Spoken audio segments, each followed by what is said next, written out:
নমস্কার। কেডা বানাইব রাজহংসের মুখ, লিখেছেন কবি সোমনাথ সরকার। ডাল সিদ্ধ করা জল সাই, ডাল সিদ্ধ করা জল নেবেন মা, হরেক রকম মাল পাইবেন, হরেক রকম মাল। গলির মুখে বাঁক নেবার আগে চেঁচিয়ে ওঠে ছোট্ট শিশু, ও হরেক মাল, ও ফেরিওয়ালা, ফেরিওয়ালা। মাথার থেকে ঝাঁকাটা নামাতে নামাতে ফেরিওয়ালা জিজ্ঞাসা করে, কি নিবা খোকা?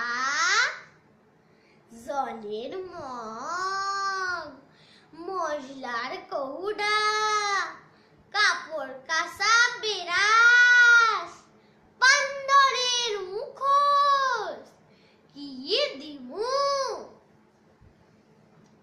তোমার কাছে রাজহংসের মুখ আছে? খুব আস্তে আস্তে বলে ছোট্ট শিশু। কি কইলা? হাঁসের মুখ? ফিরা কও। না না, হাঁসের মুখ নয়, রাজহংসের মুখ আছে তোমার কাছে? ইটা কি কইলা?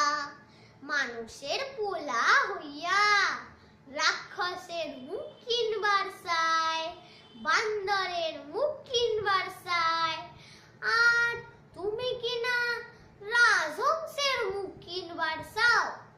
কেন?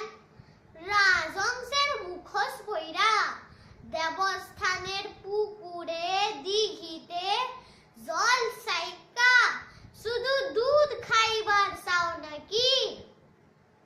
ঝুড়িটা মাথায় তুলতে তুলতে ফেরিওয়ালা আবার বলে, আদাসে দুধ আর জল আলাদা কইরা খাইবার নিয়ম নাই। কেডা বানাইব রাজহংসের মুখ? ঝুলিটা মাথায় নিয়ে ফেরিওয়ালা আবার সুর ধরে, হরেক রকম মাল পাইবেন, হরেক রকম মাল। রাজহংসের মুখ ছাড়া সব পাইবেন সব, হরেক রকম মাল পাইবেন, হরেক রকম মাল, হরেক রকম মাল পাইবেন, হরেক রকম মাল।